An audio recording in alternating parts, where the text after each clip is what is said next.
Садыр Жапаров Клаус Йоханнсты Румыниянын улуттук биригүү күнү менен куттуктады. Акылбек Жапаров Японияда Европа президенти Одил Ренобаса менен жолугушту. Адылбек Касымалиев жана бизнес коомчулук салык кодексине өзгөртүү киргизүүнү талкуулады. Биринчи элдик курултайда 2000ге жакын суроо жана сунуштар келип түштү. Европа Кыргызстанга темир жол инфраструктурасын өнүктүрүүгө жана модернизациялоого $12 миллион бөлөт. Кыргызстандын президенти Садыр Жапаров Румыниянын президенти Клаус Йоханнсты Румыниянын улуттук биригүү күнү менен куттуктады. Мамлекет башчысынын куттуктоо телеграммасында Кыргызстан менен Румыниянын ортосундагы салттуу достук мамилелер мындан ары да эки өлкөнүн өнүгүшүнө жана гүлдөө өсүшүнө салым кошот деп ишенимин арттырды. Чин ден соолук, жооптуу мамлекеттик ишке ийгиликтерди, ал эми дос мамиледеги Румыния элине бакубатчылык жана өнүгүү каалады.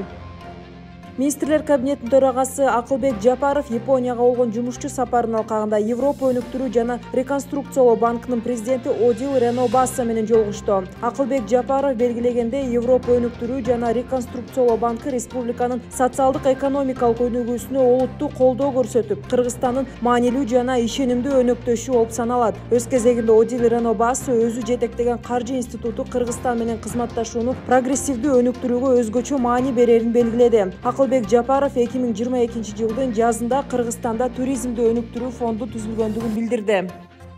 Министрлер кабинетинин төрагасынын биринчи орун басары Адылбек Касымалиев өлкөнүн бизнес коомчулугу менен жолугушту. Жолугушууну ачууда Министрлер кабинетинин төрагасынын биринчи орун басары инвестициялык кеңештин катчылыгына жана бизнес ассоциацияларга Кыргызстандын экономикасын өнүктүрүүгө кошуп жаткан салымы үчүн ыраазычылык билдирди. Жыйындын жүрүшүндө өлкөдөгү экономикалык абалдын актуалдуу маселелери, салык кодексине киргизилген өзгөртүүлөр жана өлкөдөгү жалпы бизнес климат талкууланды. Күн тартибинде 10 маселе каралып, кеңири талкуудан кийин ар бир маселе боюнча тиешелүү чечимдер кабыл алынып, мамлекеттик органдарга бир катар тапшырмалар берилди.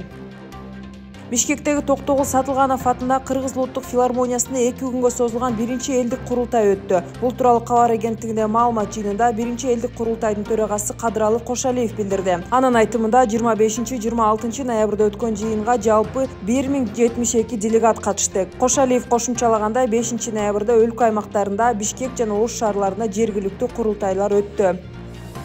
Европа реконструкциялоо жана өнүктүрүү банкы Кыргызстанга өлкөнүн темир жол инфраструктурасын өнүктүрүүгө жана модернизациялоого $12 миллион бөлөт. Макулдашууга Кыргызстандын финанс министри Алмаз Бакитаев жана Европа президенти Одил Ренобаса Токио шаарында өтүп жаткан Борбор Азия инвестициялык форумунун аянтчасында кол коюшту. Берилген каражаттын $8 миллион бул узак мөөнөттүү насыят, $4 миллион грант.